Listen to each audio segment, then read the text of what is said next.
Good evening. Welcome to the Tea Midris channel. Tonight we have a tale of an Anthro kitten living in a world of industrial revolution. I'd class it as cute with a hint of dark fic. Enjoy. The sooner you stop squirming, the sooner you can be off to school, little Miss Kitty. And don't take the shortcut past the steelworks. And get Miss to check that mask before you come back. Mummy always fusses about soot and smoke. I had a bad cough when I was littler than I am now. I was off school for weeks, and I had to go and stay in the country. It wasn't like home, though. There weren't chimneys and factories, or many folk at all, just trees and grass. The walk to school isn't far. I have my new blouse on and my favourite tartan skirt. Mummy says it goes with my ginger fur and green eyes. I do as she says and turn left before the steelworks. The smoke is the biggest there, and it's the noisiest. Daddy is in there somewhere. He's casting an anchor today with the wolf team. I hope he keeps all his fur. Last week some fur got burnt off his legs. He said the sparks like to dance and play, and sometimes they play too rough. I walked past the ironmonger's shop. It has all the shiny metal things a mummy could ever need. Outside is a tin bath like ours. Except our one is old, and it leaks. Mummy says it saves having to tip it up and drain it. She says, be careful of the sharp bits, because it's rusty at the top. I have to stop here and listen through the fog for the cars. I can hear one nearby. It's a big one, driven by a tiger sitting up front. He has a smart dark blue uniform and leather goggles with brass fittings. As it goes past, I can see all the cogs turning underneath. In the back bit, with the windows, sit two foxes laughing together. They must be rich people because they're dressed in white. Even the snow turns to black in a few hours. White is for rich people. The curb on the other side is high. I can get up it okay now my cough is better. I see some work cats in flat caps building a wall. They say, hello, and I say, hello back. The wall is clean and bright and new. The wall to my school is old and black. The bricks are cracked and teacher says, don't climb on the wall or you'll be buying a new one. I don't know what bricks cost, but it's probably a lot. Inside the gate I meet Jenny. She's my best friend, and she's a dog. She has always had a bad paw, and we are the shortest in our class. We play hopscotch for a bit, and then the bell rings. We go inside and hang up our coats, and I hang up my mask. I only wear it outside, and that's good because it's itchy. Miss gives us our chalkboards, and we get in our seats. My chalk is gone, but Jenny has a piece, so she gives it to me. We start with the 2 times table. 2 times 10 is easy because you just put a 0 after the 2, but 2 times 7 is hard. Jenny's older sister knows her 7 times table. She's really clever. Jenny's sister doesn't look so good today. She has a bruise on her face where her fur is thin. Her daddy wants her to go to work and her mummy wants her to go to school. Jenny says everyone shouts about it and she hides under her bed. She said she hides there all the time till it's quiet. She jumps as Miss shouts at some cubs at the back who are talking. Jenny doesn't like loud noises. Mummy and Daddy got shouty one day. Mummy was back early from work and she was sad and crying. Daddy was very angry and said he would sort them out. But Mummy begged him not to because she had got too close to the big ears and it was all her fault. Her arm was sore and her sleeve was missing. She wore a bandage and did easy work for a week, and we had more stew than normal. Victoria Kitty, are you here to learn or to daydream? I think for a moment about what Miss Oxford has asked me. I think daydreaming might be nice, but I answer, I'm here to learn, miss. Jenny grins at me for being naughty, and we copy down some sums. How does 3 + 4 make 7? I can't see it at all. Before I can see how they add up, the bell rings for morning play. Now that the fog is gone, we put on our coats and rush outside into the sunshine. Billy gets told off for standing on the wall, and Jenny gets her ear pulled by Jimmy, but he soon runs off when he sees my claws extended. Miss is telling Billy off, so she doesn't see what Jimmy did. Jimmy is hiding on the other side of the playground behind the climbing frame. We run around for the rest of playtime trying to kiss Jimmy. He's fast, and we can't catch him, even if we come from different places. The bell rings again, so we line up to go back inside. I'm right at the back because my name starts with a V, and Yvonne moved away last summer. Back inside we learn about history. We learn about the time before the machines, when everything was done with paw or hoof. It sounds horrible, with everyone out in the fields poking seeds into the ground with a stick. I'm glad we have steam to do the work and keep us warm in the snow. I draw a picture of a pony pulling a plough while a goat steers it. I work hard, but it still looks like two dead bagpipes joined by a branch. Jenny giggles at my work because she drew a field of carrots, and that was easy with chalk. Miss looks at it, and all the others, before we clean them off our slates and do ABC. A is for apple, B is for ball, and C is for cat, like me. School only lasts until dinner time. In the afternoon the school is the big school, and in the morning it's the little school for small folk like me.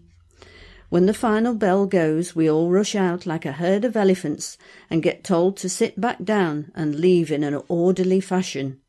I put my coat on myself now, but the mask is tricky. Miss Oxford makes sure the mask is on right, so I'm safe to go home. Mummy didn't say to take the long way round on the way home. I can see all the cars and wagons now in the sunshine, and I might see Daddy. I get to the place where I must choose, and I go towards the steelworks. Steam and smoke is everywhere. Through the doorways I can see red-hot metal being forced through rollers. Through another door, a huge mechanical hammer smashes a red-hot lump as two large bears wrestle it into shape. One of them shouts to someone I can't see. I'd like to watch, but I would get told off again. I get halfway along the street before someone stops me. "Hello, Daddy," I say, muffled through my mask. He kneels down to my level and puts his arms on my shoulders. He laughs and then coughs a bit. "I thought Mum said to go the long way." She did say that, but I don't want to make Daddy angry. I think of an excuse, but Daddy knows me, and he gets in first. "It's not safe for you here. The smells and the steam could hurt you. I don't want you ill again. You get off home, and I'll see you tonight," he says with a wink. He's the best dad in the world. I carry on home, but walk slowly. If I go quickly, Mummy will know I went the short way. Mummy is in the wash-house when I get home. I hang up my mask because the air is nicer at home. Mummy says to go and find some bread and jam. She has a lot of washing to do. There is more stuff than we have because Mummy washes other folks' clothes. At night she works a shift in a gearbox factory. She looks so tired. I'm good with a knife now. Daddy taught me how to cut bread slowly and carefully to make nice slices. I use a spoon to spread on some jam and eat it by the fire.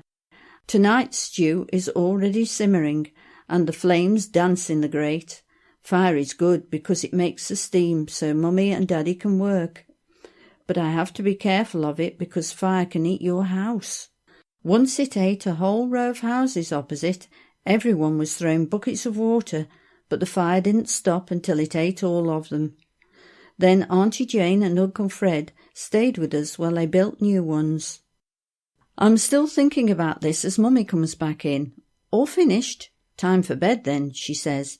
I have a dinner nap now because I was sick. There's a little bed in the kitchen, and she pops me in there. She kisses me on the head and puts a blanket over me. "Sweet dreams, my precious kitten. I'll come and wake you up in a bit." I won't go to sleep, but I do. And Mummy wakes me with a glass of warm milk. I drink it down and smile at her. She's the best Mummy ever, with lovely soft grey fur and the brightest green eyes like mine. She grabs me for a big squeeze, but I want to play, so I escape her hug and run round the back to Jenny's house 3 down. Jenny is sat on the wall. Jenny has some chalk, so we go back to mine and mark out hopscotch. We play that for ages, and then Mummy has a go. Mrs. Smith comes past to collect her washing, and she has a go too. Mummy and Mrs. Smith laugh a lot and say they're too old for that much jumping, but they don't look like it. We sing silly songs for a bit, but we stop when we hear a siren. That's Daddy's home time, so Jenny goes home and I wait on the stairs for my Daddy. He opens the door, clanging his lunchbox on the door jamb. Mummy purrs when she sees him and then tuts at the burn marks on his shirt.